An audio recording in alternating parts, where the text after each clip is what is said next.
Lembaga Penyiaran Publik Lokal, Radio Publik Kabupaten Sragen, Buana Asri, saluran informasi. Guyub Rukun Bangun Sukowati.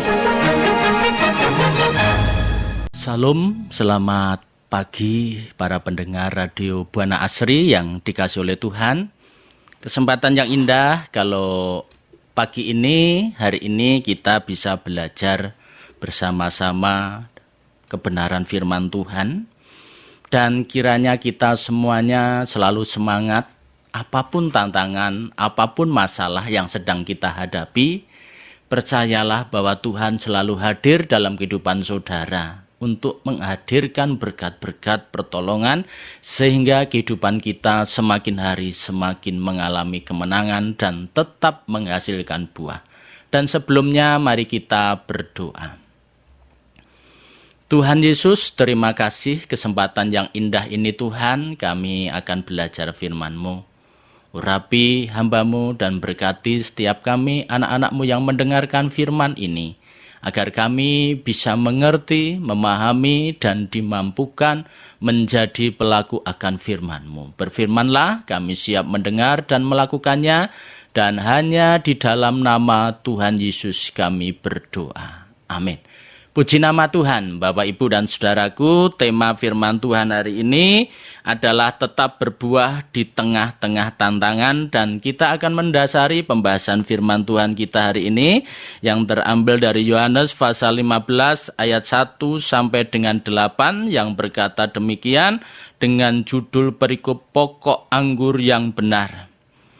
Akulah pokok anggur yang benar dan Bapakulah pengusahanya. Setiap ranting padaku yang tidak berbuah dipotongnya dan setiap ranting yang berbuah dibersihkannya supaya ia lebih banyak berbuah. Kamu memang sudah bersih karena firman yang telah kukatakan kepadamu. Tinggallah di dalam aku dan aku di dalam kamu, sama seperti ranting tidak dapat berbuah dari dirinya sendiri, kalau ia tidak tinggal pada pokok anggur, demikian juga kamu tidak berbuah, jikalau kamu tidak tinggal di dalam aku. Akulah pokok anggur dan kamulah ranting-rantingnya. Barang siapa tinggal di dalam aku dan aku di dalam dia, ia berbuah banyak, sebab di luar aku kamu tidak dapat berbuat apa-apa. Barang siapa tidak tinggal di dalam aku, ia dibuang keluar seperti ranting dan menjadi kering, kemudian dikumpulkan orang dan dicampakkan ke dalam api lalu dibakar. Jikalau kamu tinggal di dalam aku dan firmanku tinggal di dalam kamu, mintalah apa saja yang kamu kehendaki, dan kamu akan menerimanya. Dalam hal inilah Bapakku dipermuliakan, yaitu jika kamu berbuah banyak, dan dengan demikian kamu adalah murid-muridku. Puji nama Tuhan, Bapak, Ibu, dan Saudaraku, pendengar Radio Buana Asri yang saya kasihi di dalam Tuhan.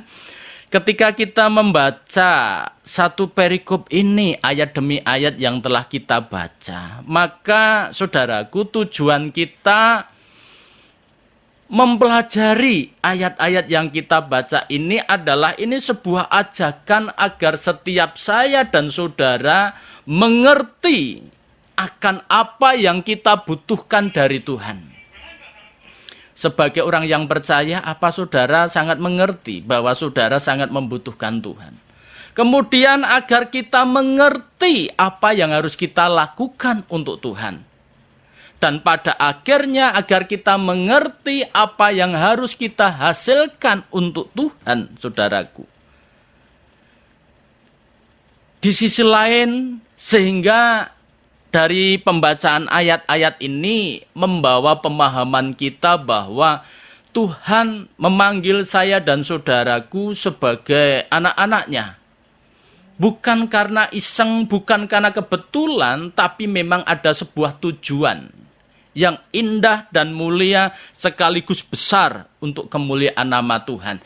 Yaitu supaya setiap kita orang percaya menghasilkan buah dalam kehidupan kita. Kita diperlakukan Tuhan dengan demikian baiknya, saudaraku. Kita difasilitasi Tuhan dengan hal-hal yang baik. Talenta, bakat, berkat-berkat yang luar biasa. Tujuannya apa? Supaya saya dan saudara menghasilkan buah dalam kehidupan kita bersama-sama. Buah itu berbicara tentang perubahan dalam kehidupan kita. Buah itu berbicara tentang apa yang kita hasilkan selama kita mengiring Tuhan. Dan apa yang bisa kita persembahkan yang pada akhirnya bisa memuliakan Tuhan dan bermanfaat serta berdampak bagi orang banyak. Kekristenan tidak hanya berbicara berkat, tetapi kekristenan berbicara tujuan dari berkat itu apa dalam kehidupan kita bersama. Nah, saudaraku yang dikasihi oleh Tuhan, lalu bagaimana supaya saya dan saudara ini bisa menghasilkan buah di tengah-tengah tantangan dunia yang sedemikian rupa? Orang berkata dunia ini semakin sulit. Orang berkata dunia ini semakin jahat. Orang berkata dunia ini penuh dengan kegelapan. Tetapi bagi setiap kita anak-anak Tuhan, hadir untuk menghasilkan buah. Sehingga hidup saya dan saudara membawa dampak dan manfaat bagi banyak orang. Secara khusus mari kita berkarya melalui keluarga kita, melalui desa kita, di mana kita berada, kabupaten, dan akhirnya meluas sehingga karya-karya saudara menjadi berkat bagi banyak orang. Bagaimana langkah-langkahnya dari ayat-ayat yang kita baca?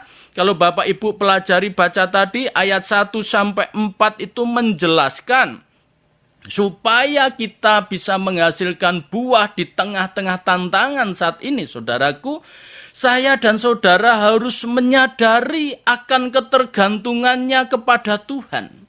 Kita ini digambarkan sebagai ranting dan Tuhan adalah pokok anggurnya. Ranting ini memiliki ketergantungan dan harus nempel terus pada pokok itu sehingga ranting ini teraliri, saudaraku. Kehidupan yang baik sehingga bisa bertumbuh, tetap hidup dan menghasilkan buah-buah yang begitu luar biasa. Arti ketergantungan di sini bahwa saya dan saudara harus menyadari mengapa hidup kita itu memiliki ketergantungan penuh kepada Tuhan. Karena kita masih banyak kekurangan, saudaraku.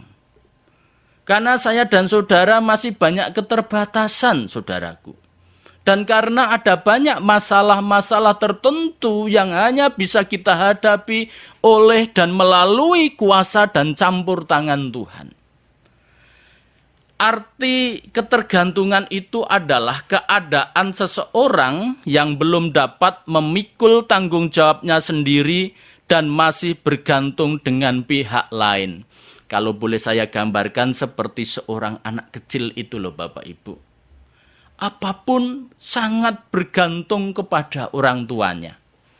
Dia mau minum belum bisa ambil sendiri, sangat bergantung kepada orang tuanya. Mau makan belum bisa makan sendiri, sangat bergantung kepada orang tuanya. Dan maaf kata, bahkan untuk buang air kecil dan buang air besar masih bergantung kepada orang tuanya. Hidup kita ini sangat memiliki ketergantungan kepada Tuhan, saudaraku. Bahkan jika Tuhan gak izinkan kita tidak bernapas 1/4 jam saja, kemungkinan kita sudah tidak bisa ada sampai hari ini. Segala sesuatu kita sangat bergantung kepada Tuhan seperti ranting kepada pokok anggur, saudaraku. Ketergantungan ini demi kelangsungan kehidupan kita yang lebih baik untuk menghasilkan buah-buah yang indah. Karena orang percaya yang menyadari akan ketergantungannya kepada Tuhan adalah orang itu yang akan selalu haus mencari Tuhan. Mengingini Tuhan dengan sungguh-sungguh, menghendaki Tuhan dengan sungguh-sungguh dalam kehidupannya. Maka Bapak Ibu sadari bahwa kita itu memiliki ketergantungan penuh kepada Tuhan. Keluarga kita, usaha kita, pelayanan kita, kehidupan kita, apapun kita sangat bergantung kepada Tuhan. Artinya sehingga Tuhan bisa leluasa menolong dan memberkati kehidupan saya dan saudara. Dan ketergantungan itu terhadap Tuhan dalam sudut pandang Alkitab, saudaraku, artinya bahwa kita tidak dapat hidup tanpa adanya hubungan yang dekat dengan Tuhan. Kita harus memiliki kehidupan yang dekat dengan Tuhan, intim dengan Tuhan. Karena ranting memang tidak bisa dipisahkan, jangankan jauh, terpisah aja tidak bisa, harus nempel, saudaraku. Sehingga ia tetap hidup. Sehingga dia akan terus bertumbuh dan pada akhirnya menghasilkan buah. Orang percaya yang hidupnya memiliki hubungan yang intim dengan Tuhan akan menghasilkan kehidupan Kristen yang sangat berkualitas. Bukan hanya imannya yang kuat, tetapi dia juga akan berdampak dimanapun mereka berada. Diberkati menjadi berkat, saudaraku semuanya. Oleh karena itu, sadari bahwa kita memiliki ketergantungan penuh akan Tuhan. Dan yang kedua, bagaimana untuk kita menghasilkan buah di tengah-tengah tantangan ini? Ayat 2 berkata demikian, saudaraku. Setiap ranting padaku yang tidak berbuah dipotongnya, dan setiap ranting yang berbuah dibersihkannya supaya ia lebih banyak berbuah. Yang kedua, bagaimana kita bisa menghasilkan buah di tengah-tengah tantangan? Yaitu mari kita mau diproses dan menikmati proses itu dengan penuh ucapan syukur. Ranting yang tidak berbuah dipotong, tetapi yang buahnya belum banyak dibersihkannya supaya lebih banyak berbuah. Di proses itu memang tidak enak, saudaraku. Di proses itu sebagian besar orang memang tidak menginginkan karena memang terkadang bahkan bisa menyakitkan rasanya. Tetapi hasilnya akan indah dalam kehidupan kita bersama. Tuhan memproses saya dan saudara itu sebenarnya melalui apa sih? Yaitu melalui sesama kita, saudaraku. Besi menajamkan besi, manusia menajamkan sesamanya, kan begitu.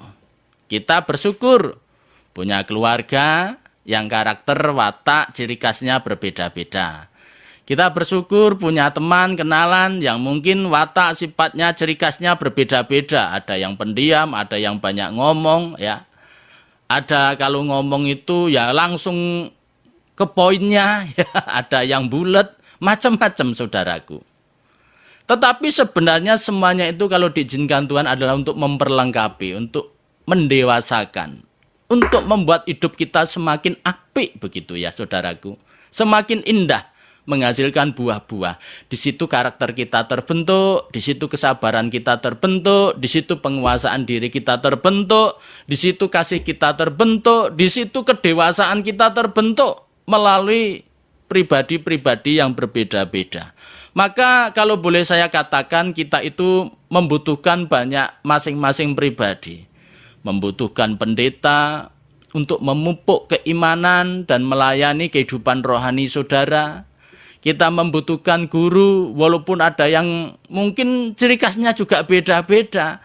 Tetapi mereka adalah diberikan Tuhan kepada kita untuk mendidik kita, untuk memberikan ilmu-ilmunya kepada kita. Sehingga kita diperlengkapi semakin baik. Kita membutuhkan berbagai pelatih ya saudaraku yang mau kursus tentunya supaya kita makin terampil dalam segala hal. Kita membutuhkan tetangga kita, ada yang suka kepo, ada yang berdiam, ada yang cuek ya saudaraku. Macam-macam tetangga itu. Tetapi itu untuk memproses kita. Kita membutuhkan keluarga dan macam-macam tentunya untuk mendewasakan, memproses kita agar lebih baik. Di proses itu tujuannya agar kita semakin menghasilkan buah yang banyak dalam kehidupan kita. Lalu pertanyaannya, di mana Tuhan memproses kita? Kalau Tuhan memproses kita tadi melalui siapa saja, maka Tuhan juga bisa memproses kita bisa di mana saja. Bisa di rumah, bisa di gereja, bisa di tempat kerja, saudaraku ya. Macam-macam, semua kritikan, bahkan orang-orang mungkin yang tidak menyukai kita, itu diizinkan Tuhan untuk memproses kita. Supaya kita makin dewasa, makin sabar, makin bijak. Ya. Akhirnya kehidupan kita itu berdampak, menghasilkan buah-buah yang indah. Lalu berapa lama pertanyaannya, saudaraku? Ya tergantung saya dan saudara. Sikap kita itu akan menentukan prosesnya berapa lama. Kalau orang Israel karena mereka keras kepala, tegar tengkuk, pemberontak, prosesnya lama dan di padang gurun. Tapi kalau kita sebenarnya kalau orang yang mungkin mudah diproses oleh Tuhan, maka Tuhan bisa memproses kita sehingga kita semakin hari pertumbuhan kedewasaan kehidupan kita semakin baik. Tujuan proses ini, saudaraku, agar saya dan saudara itu semakin dekat dengan Tuhan. Ranting itu agar terus nempel pada pokok anggurnya sehingga tetap hidup dan terus menghasilkan buah.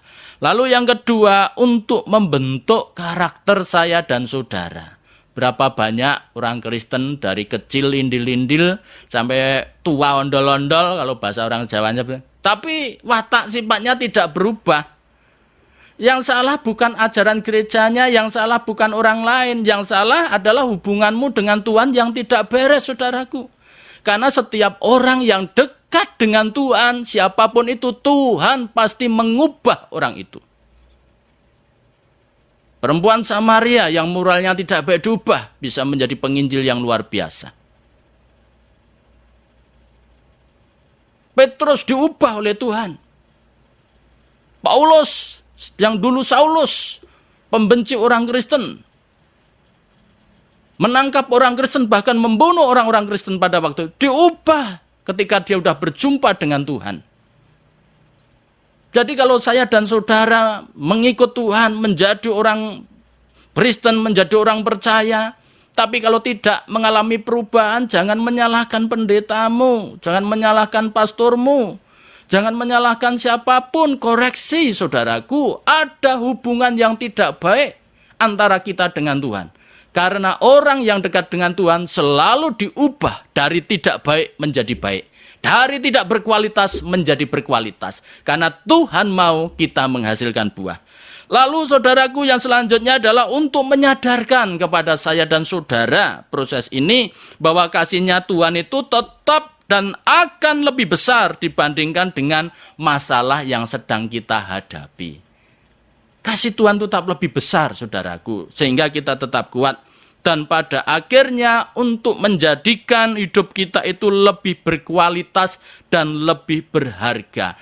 Ranting ini akan dikatakan ranting yang baik karena dia menghasilkan buah-buah yang lebat. Demikian juga dengan kehidupan kita bersama. Lalu yang ketiga, saudaraku, saudara nanti bisa membaca ayat 4-7. Untuk kita menghasilkan buah di tengah tantangan dalam kehidupan ini, yaitu mari kita menyatu dengan Tuhan, saudaraku, ya.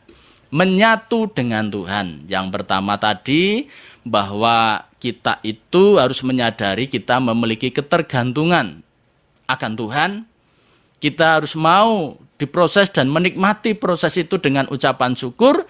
Dan yang ketiga, untuk menghasilkan buah, kita harus menyatu dengan Tuhan. Ranting tidak boleh terpisah dengan pokok anggurnya. Karena kalau terpisah akan menjadi mati, kering, dan nasibnya dikumpulkan dan dibakar oleh api yang menyala-nyala. Orang Kristen harus berdampak dimanapun berada. Maka itulah saudara diilustrasikan sebagai garam dunia. Garam kalau sudah tidak asin, tidak ada fungsinya. Kekristenan, saudaraku, bukan hanya sekedar ritual. Saudara tiap minggu di gereja, ya, di gereja bagaikan malaikat yang suci. Tapi setelah di rumah, kayak pendekar mungkin ya saudara, istrinya takut, anaknya takut ya.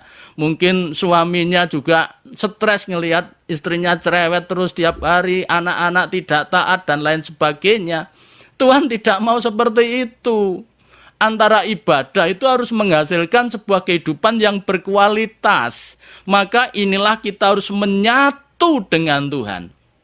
Menyatu itu artinya kita memiliki keintiman dengan Tuhan, saudaraku. Dan kunci untuk kita memiliki keintiman adalah kita harus memiliki kasih yang besar, cinta yang besar terhadap Tuhan.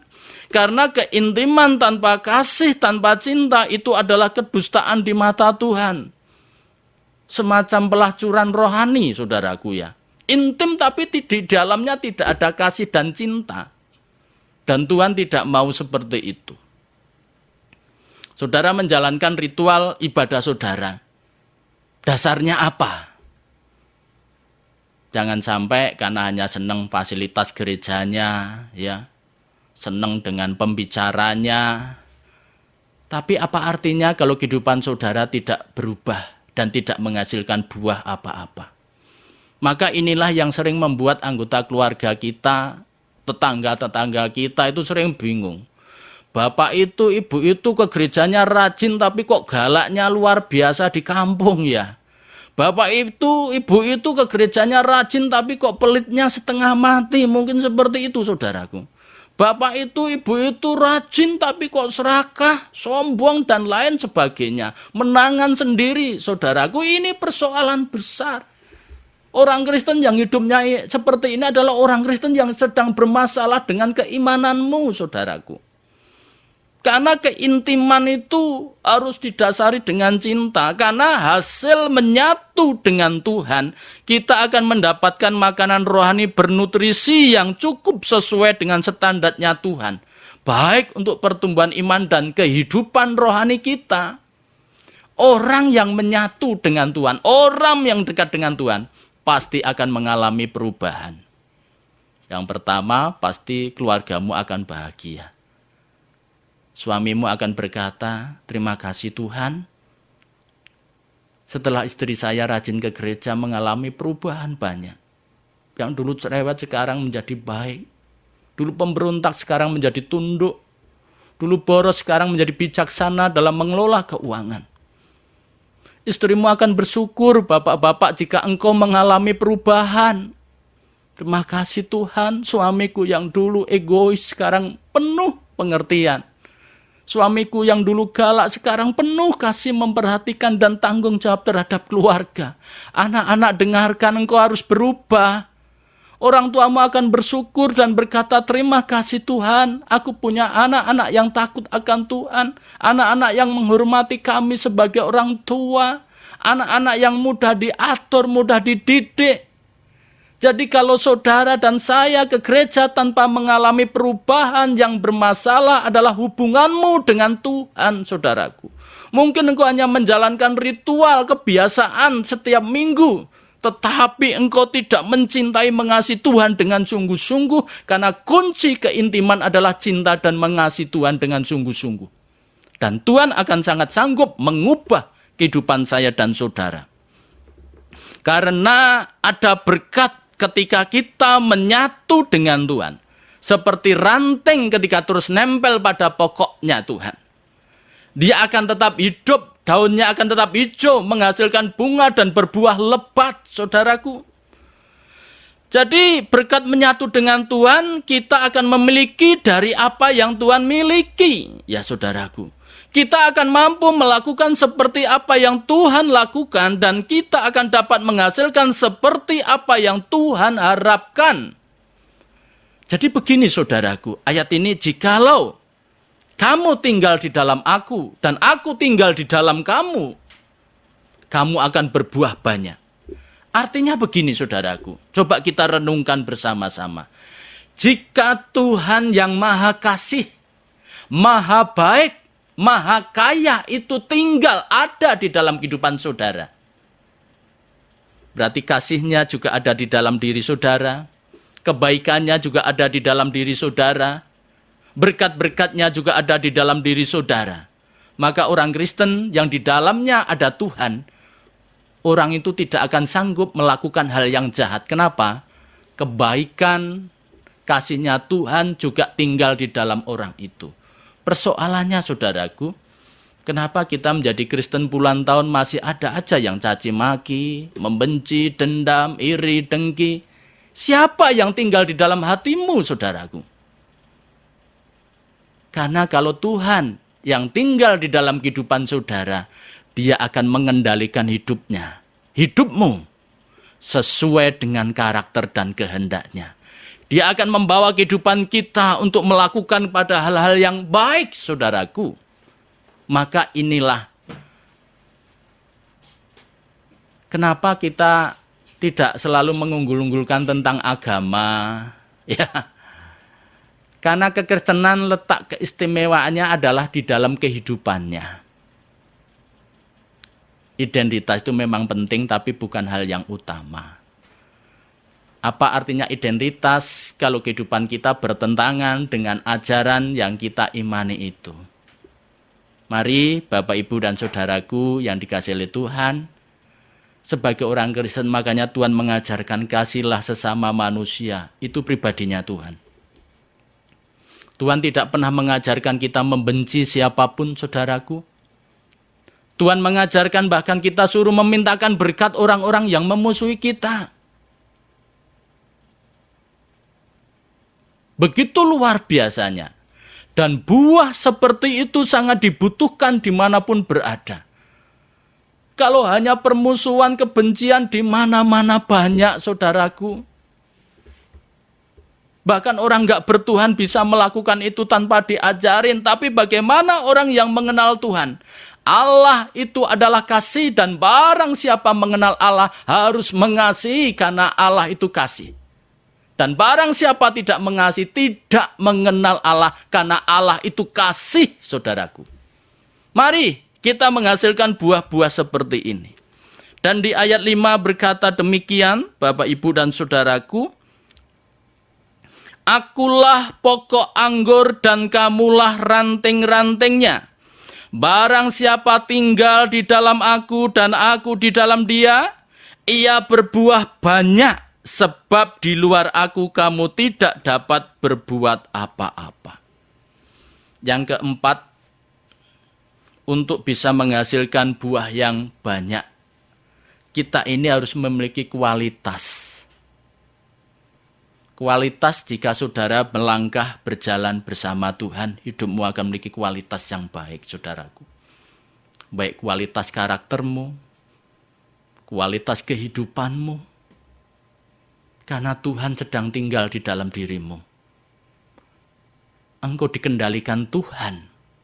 Dan dia akan membawa kehidupan kita menjadi kehidupan yang penuh kualitas yang baik. Memiliki kualitas yang baik.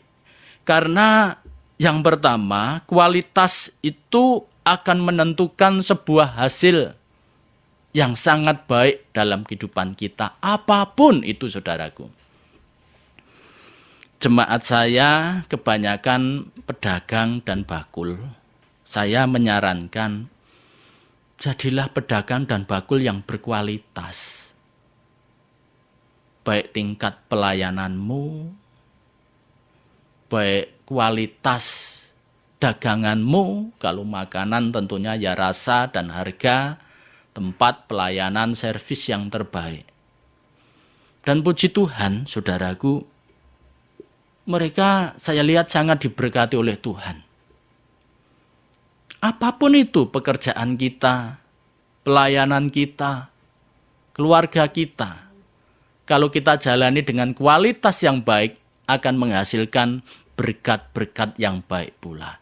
Lalu yang kedua, kualitas itu akan menentukan respek dan sikap orang lain dalam menghargai karya-karya kita. Saudara bisa buktikan dimanapun ini dalam bidang apapun. Ketika kualitas saya dan saudara ini baik, jangan senang menjadi orang yang biasa-biasa saja, saudaraku. Jangan senang dan jangan cepat puas kita menjadi orang yang umum-umum saja. Jadilah pribadi yang memiliki kualitas yang baik dalam bidang apapun. Karena ini akan menentukan respek orang terhadap karya-karya saya dan saudara. Maka ini sesuatu hal yang sangat baik. Di masyarakat ketika kita itu diakui, pasti kita akan dilebatkan. Dan secara otomatis orang juga akan menaruh respek, memberikan penghormatan yang baik terhadap kehidupan kita. Karena kualitas itu akan membawa kita menuju ke sana. Walaupun motivasi kita bukan ke sana, tetapi itu dampaknya pada akhirnya ke sana. Pelayanan yang terbaik.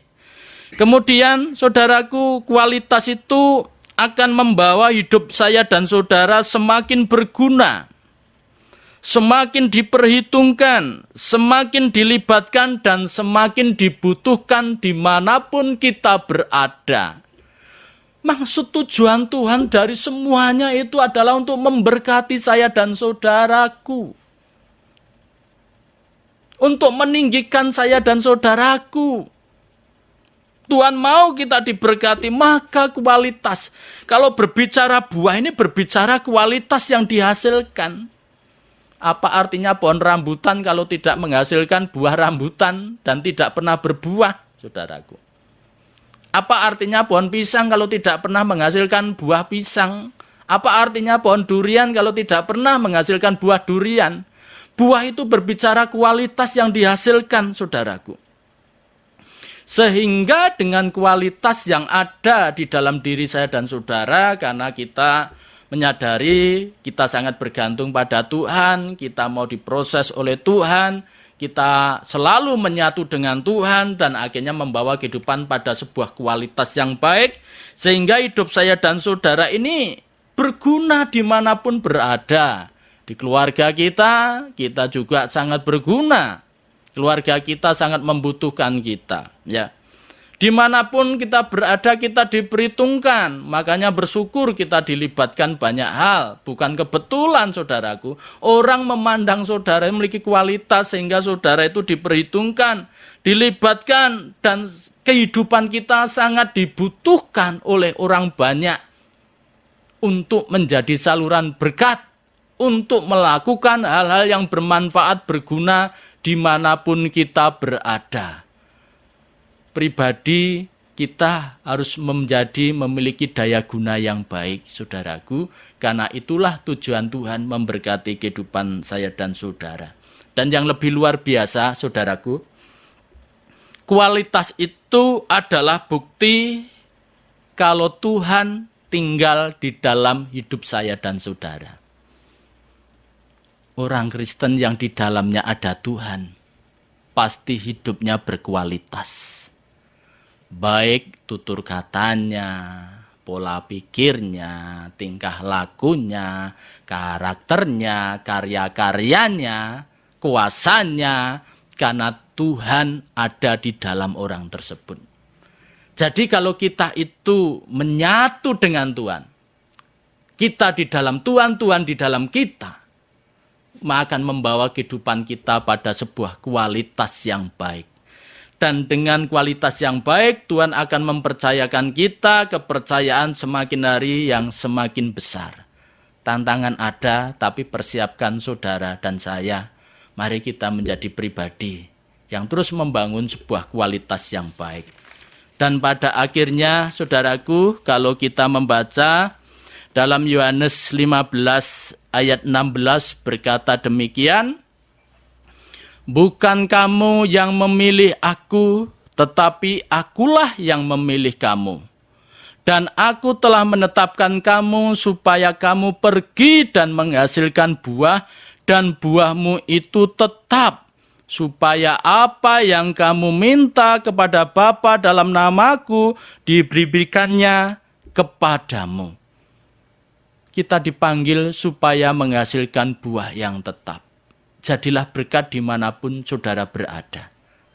Karena selama kita terus bergantung kepada Tuhan, selama terus kita mau menikmati proses-prosesnya Tuhan, selama terus hidup kita menyatu atau intim dengan Tuhan, akan menghasilkan sebuah kualitas, dan kualitas itu akan menghasilkan berkat-berkat yang luar biasa dalam kehidupan saudara. Jangan lihat masalahnya yang semakin besar saat ini, saudaraku. Jangan takut dengan tantangannya yang semakin luar biasa. Tapi lihatlah siapa yang sedang berjalan bersama saudara, yaitu Tuhan yang Maha Besar, yang sanggup menolong dan memberkati kehidupan saya dan saudara. Tuhan memberkati, mari kita berdoa. Tuhan Yesus, terima kasih. Biarlah firman Tuhan hari ini boleh memberkati setiap kami, anak-anak-Mu yang mendengarkannya Tuhan. Biarlah mereka dikuatkan dan membawa kehidupannya pada kualitas yang terbaik karena Tuhan ada di dalam kehidupannya. Kami berdoa buat bangsa dan negara kami Indonesia ini, dari pemerintahan yang sudah Tuhan tetapkan, Presiden, Wakil Presiden, para menteri, dan seluruh jajarannya sampai tingkat RT RW sekalipun Tuhan memberkati. Berikan hikmat, kemampuan di dalam mereka memimpin negeri ini untuk membawa negeri ini semakin hari semakin lebih baik. Berkati bangsa kami ini dengan kemakmuran, dengan kelimpahan dan keamanan ya Tuhan. Secara khusus Kabupaten Sragen, Ibu kami, Ibu Bupati Sragen, Mbak Yuni, Tuhan memberkati agar sehat selalu, diberikan kekuatan, kebijaksanaan di dalam memimpin Kabupaten Sragen, membawa seluruh masyarakat untuk bisa guyup rukun bangun Sukowati ini Tuhan. Berkati Kabupaten Sragen dengan kemakmuran, ketentraman, keamanan, dan kerukunan yang terbaik di tengah-tengah perbedaan yang ada. Berkati juga Radio Buana Asri, juga pengurus dan stafnya Tuhan berkati untuk bisa menjadikan radio ini menjadi saluran berkat dan diberkati, menjadi hal-hal yang bermanfaat bagi warga Sragen secara khusus. Terima kasih Tuhan, kami mengucap syukur dan hanya di dalam nama Tuhan Yesus kami berdoa. Amin. Lembaga Penyiaran Publik Lokal, Radio Publik Kabupaten Sragen, Buana Asri, saluran informasi. Guyub Rukun Bangun Sukowati.